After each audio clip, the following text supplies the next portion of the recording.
ओम शांति। तो अव्यक्त वाणी की श्रृंखला में प्यारे बाप दादा के 13 मार्च सन 71 के चले महावाक्य। वाणी का टाइटल है बंधन मुक्त आत्मा की निशानियाँ। तो बंधन मुक्त आत्मा कौन है? तो ऐसे समझते हैं कि अपने रूप से बंधन मुक्त होकर सिर्फ निमित्त मात्र सर्विस के कारण इस शरीर में कर्तव्य अर्थ बैठे हुए हैं। संकल्प मात्र भी संकल्प व शरीर के परिस्थितियों के अधीन, संकल्प में थोड़े समय के लिए भी लेश मात्र अनुभव करते हैं व उससे भी परे हो गए हैं। तो जो निमित्त आधार शरीर को समझेंगे तो वह कभी भी अधीन नहीं बनेंगे। तो कौन है वह जो बंधन में है? तो वो विराट स्वरूप आत्मा जो इस देह रूपी पिंजरे में कैद है, वह मुक्ति के मार्ग की खोज में है। देह से परे का जिसको अनुभव है वह आत्मा बंधन मुक्त होना चाहती है। तो बंधन मुक्त आत्मा की निशानियाँ क्या है जानते हैं। तो जब बंधन मुक्त होगा तो वह सदैव योग युक्त होगा। तो बीज स्वरूप से कनेक्शन अर्थात योग। बीज का स्नेह, बीज को स्नेह का पानी देने वाला सर्व आत्माओं द्वारा सहयोग रूपी फल प्राप्त कर लेता है।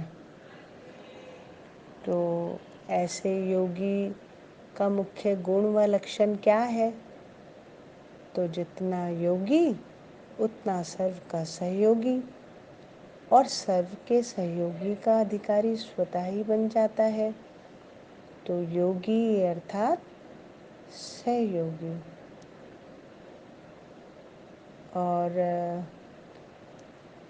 जब बंधन मुक्त है तो मन के वश अर्थात व्यर्थ संकल्पों के वश नहीं होंगे। व्यर्थ संकल्पों पर पूरा कंट्रोल होगा। परिस्थितियों के वश भी नहीं होंगे। परिस्थितियों का सामना करने की संपूर्ण शक्ति होगी।